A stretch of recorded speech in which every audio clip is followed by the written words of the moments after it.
бегалците, мигрантите, бегалската и мигрантската криза, балканската рута и бројни прашања од безбедноста, културолошка и општествено-политичка природа беа актуелни на Балканот пред околу 10 години, кога овој регион беше дел од патот на спасот на бегалците кои поради војните во земјите од Блискиот Исток спас и подобро утре бараа во западноевропските земји.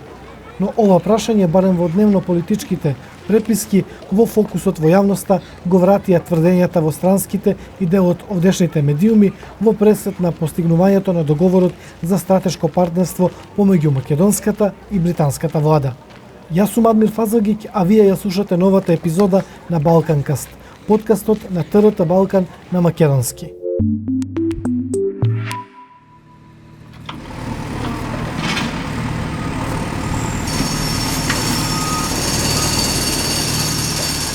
Граѓаните се должни да знаат и со право се загрижени од информациите дека ќе се прават бегалски кампови во повеќето градови низ Република Македонија, а особено се загрижени од фактот што Социјалдемократскиот сојуз на шверцерски начин ќе може да даде државјанства на преку 200.000 бегалци со цел нивно трајно вдомување и населување во државата. Ваквиот несериозен потек на Социјалдемократскиот сојуз ќе направи сериозно нарушување и дисбаланс во демографската структура на Република Македонија. Ова е изјава на Орце Николовски од ВМРО ДПМНЕ. Изјавата е стара речиси 8 години, односно кажана на пресконференција одржана во август 2017 година, во време кога ВМРО ДПМНЕ беше опозиција и кога тврдеше дека во земјата ќе се градат бегалски кампови и ќе се прифаќаат бегалци. По 8 години подоцна, во земјава нема бегалски кампови, ниту бегалци, но повторно има наводи и тврдења во медиумите за изградба на бегалски кампови и прифаќање бегалци и мигранти. Овие шпекулации се појавија во домашните и странските медиуми во пресед на постигнувањето на договорот за стратешко партнерство меѓу македонската и британската влада, со кој владините представници истакнаа дека на земјата на располагање и се ставаат 6 милиарди евра за финансирање капитални проекти. И додека македонскиот премиер Христијан Мицкоски и британскиот амбасадор Метју Олсон категорично тврдат дека стратешкиот договор со Велика Британија не предвидува бегалски кампови и дека таа тема е затворена, лидерот на опозицијата Венко Филипче, председателот на Социјалдемократскиот сојуз, на пресконференција одржана во изминативе денови го отвори прашањето за прифаќање на изградба на мигрантски кампови во земјава.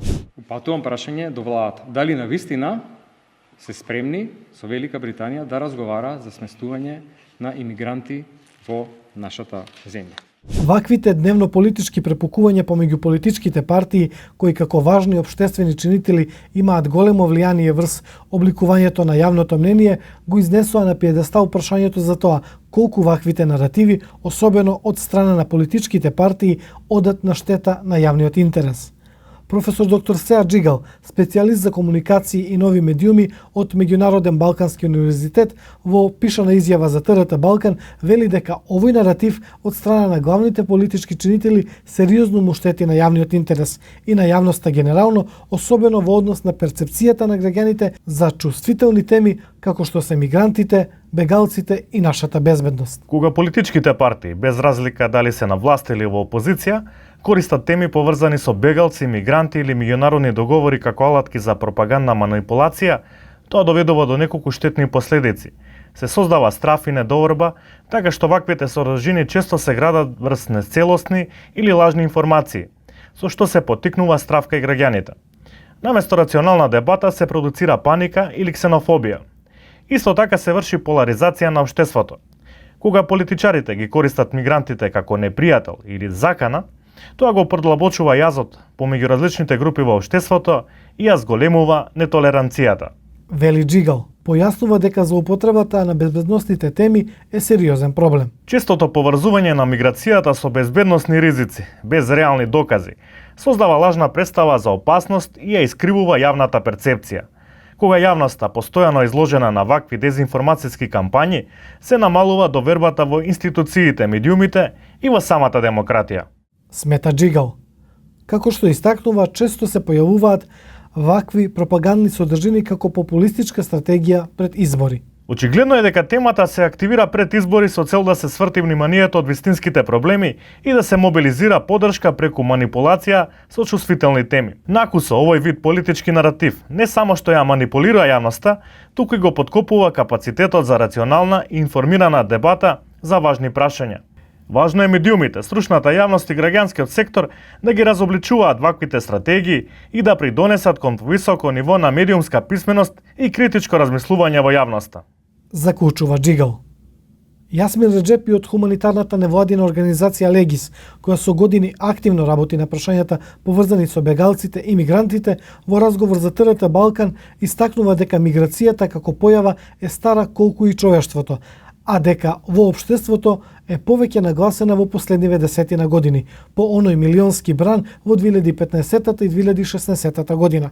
Како што нагласува Реджепи, истата појава и тогаш и сега се користи за дневно политички обвинувања. Не треба да заборавиме дека транзитните центри во Гевгелија и Табановце, популарно наречени кампови, беа отворени токму за време на сегашната владеачка гарнитура, па нема да не чуди повторување на истото, без разлика на нивниот наратив кога се во опозиција. Во исто време беше напишана и Националната стратегија за бегалци и странци, за која по преминувањето во опозиција ја обструираа власта за нејзино донесување. Значи, кој да е на власт, под притисок на големите ќе направи се што треба, а пред граѓаните ќе глумат представа. Вели Реджепи. Тој додава и дека доколку има интерес за останување на бегалците и мигрантите во земјава, тоа треба да е преку процес на интеграција и на истите треба да им се овозможи пристап до пазарот на трудот и придонесување кон нашата економија. Тие не бараат милостина, туку заштита и еднакви права за собствена грижа, како и новите работници кои доаѓаат во земјава. Вели Реджепи. Во однос на моменталната ситуација во транзитниот центар Винојуг во Гевгелија, информира дека таму моментално се наоѓа само 6-члено семејство. Бројките на оние кои сакаат да останат во државава се минимални. Поголемиот број има за цел само да транзитира низ државава. Капацитетите за сега се доволни, но дотраени. Има голема потреба за реновирање на инфраструктурата во Винојуг. Потребно е отстранување на непотребно паркираните возила одземени од криумчарите, кои ни пречат во работата и представуваат ризик за безбедноста на вработените во центарот. Додава Реджепи. Според податоците од Центарот за надворешна политика на Србија, споделени на 22 мај на конференцијата Мигрантска криза и Западен Балкан, во Белград, на тлото на Европа во последните десетина години влегле 29 милиони мигранти. Податоците на регионалната иницијатива за миграција, азил и бегалци покажуваат дека низ Балканската рута во 2015 и 2016 година поминале над 1,1 милион луѓе.